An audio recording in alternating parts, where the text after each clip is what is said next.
Nem tão discutido, o câncer de intestino é o segundo de maior prevalência entre homens e mulheres no Brasil. De acordo com o Instituto Nacional do Câncer, o INCA, cerca de 44 mil pessoas devem desenvolver a doença aqui no país. A Eliane teve o diagnóstico feito em 2013. Depois de uma gravidez de risco, ela acabou não se atentando tanto a alguns sinais que o corpo já dava. De acordo com ela, o diagnóstico precoce é a melhor maneira de vencer a doença. Até porque o diagnóstico para ela foi uma surpresa. Isso porque ela nunca teve nenhum histórico de câncer na família. No ano de 2010, em uma consulta de rotina no ginecologista, ele me pediu um exame de sangue oculto nas fezes. Eu fiz esse exame antes da consulta até, né? Ele já passava os exames que deveria fazer, antes da consulta eu fiz. E no dia da consulta, ele viu que nesse exame deu um resultado positivo. Quer dizer, tinha sangue oculto nas fezes e pediu para repetir o exame. Porém, foi uma grande surpresa, porque nesse dia, com 42 anos, eu descobri que estava grávida.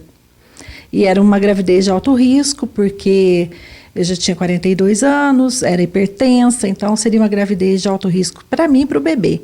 Isso se tornou uma questão muito importante. E nós vamos cuidar dessa questão e desvalorizamos, né, a questão do sangue oculto nas fezes. Eu já tinha um tumor no intestino grande, no reto sigmoide. E esse tumor já estava grande, já era um câncer que provavelmente já tinha 3 anos. Ou seja, lá naquele exame de sangue oculto das fezes, que eu não cheguei a repetir, que eu ignorei, eu já poderia ter um pólipo, eu já poderia ter um câncer inicial, que teria sido muito mais facilmente tratado, né? Talvez só retirada de um pólipo ou qualquer coisa assim.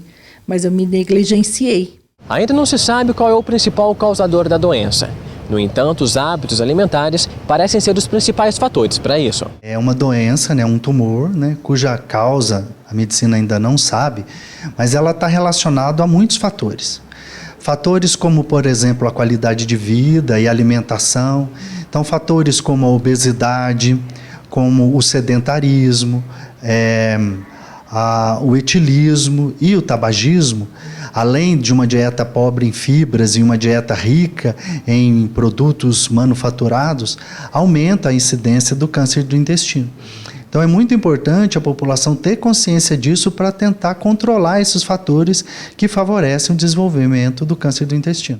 O diagnóstico nem sempre é fácil de ser feito e, na maioria das vezes, o paciente já descobre a doença em estágios mais avançados do câncer. Os principais sintomas que o paciente sente é uma mudança do funcionamento do seu intestino, que a gente chama de mudança do hábito intestinal. O que é isso?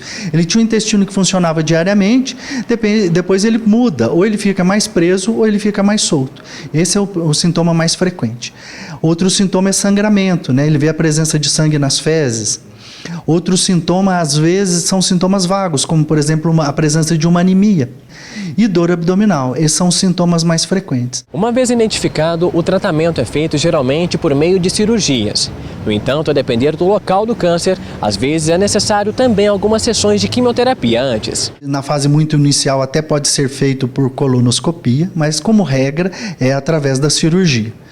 Algumas vezes, quando a gente se refere principalmente ao câncer do reto, que é uma parte do intestino grosso, ele faz quimioterapia e radioterapia e posteriormente ele faz a cirurgia. Com relação aos dados apresentados pelo INCA, Poços de Caldas possui um papel relevante na apresentação e na coleta dessas informações. O município de Poços de Caldas ele tem um registro de câncer de base populacional que coleta todos os casos de câncer que ocorrem no município. Né?